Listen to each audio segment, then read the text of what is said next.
일본 정부가 후쿠시마 원전 오염수 문제 전면에 나서겠다고 공언한 것과 관련해 이번 주 내 오염수 대책 위험도 알림표를 발표할 방침입니다. 원전 오염수 문제에 대한 국제적인 우려가 높아지고 있는 가운데 일본 정부의 대응도 본격화하고 있는 것으로 보입니다. 도쿄의 박철원 특파원 연결해서 자세한 소식 들어보겠습니다. 박철원 특파원. 네, 도쿄입니다. 네, 일본 정부가 이 오염수 유출 문제와 관련해서 검토하고 있는 오염수 위험도 일람표, 구체적으로 어떤 걸 의미하는 겁니까?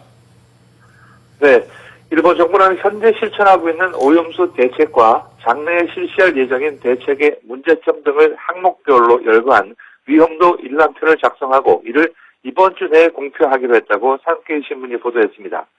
위험도 일람표는 크게 4가지로 나눠 정리할 수 있습니다. 먼저 첫 번째로 구체적으로 유효한 대책이 있는 사안과 두 번째로 대책은 있지만 기술적인 난점이 있는 것을 들 수 있습니다. 그리고 세 번째, 네 번째로는 유효한 대책이 없는 것과 관련 정보가 적어 평가할 수 없는 것으로 구분한다는 것입니다.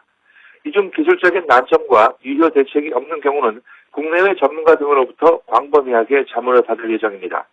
도쿄전력의 오염수 대책은 지금까지 사태를 예측할 수 없었기 때문에 임기응변에 머무른 일이 많았습니다. 하지만 일본 정부가 전면에 나선 만큼 위험성을 내포하는 문제점을 사전에 찾겠다는 뜻으로 풀이됩니다. 게다가 상황이 통제되고 있다는 인식으로 국제적인 비판을 사고 있는 아베 신조 총리의 발언을 보완하는 것도 염두에 둔 것으로 보입니다. 네, 이 원전의 오염수 대책의 난이도 높다는 것으로 이해할 수가 있을 것 같은데요. 무엇보다 중요한 것은 근본적인 대응책이겠죠? 네, 그렇습니다. 일본 정부는 이 같은 위험도에 어떻게 대응할지를 포함해 근본적인 대처 방안도 연내에 정리할 방침입니다.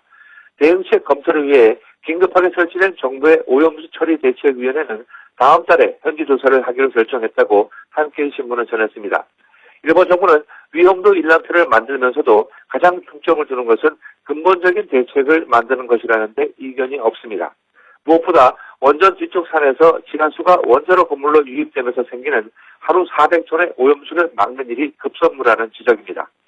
일본 정부는 근본적인 대책으로 원자로 건물 주변의 토양을 얼리는 이른바 동토 차수벽을 내년 중으로 설치 완료하겠다고 밝혔습니다. 또 방사성 물질을 제거하는 오염수 정화시설을 개발해 내년부터 운용할 방침입니다. 일본 정부는 동토 차수벽과 정화시설의 유효성이 확인되지 않을 경우에 대비해서도 어떤 사태가 생길지 사전에 검토하기로 했습니다. 원전 오염수 문제 대책과 관련해 일본 정부의 젠거름이 본격화되고 있는 가운데 사고 원전에 쏠리는 국제적인 관심도 높아지고 있습니다. 지금까지 도쿄에서 YTN 박철원입니다.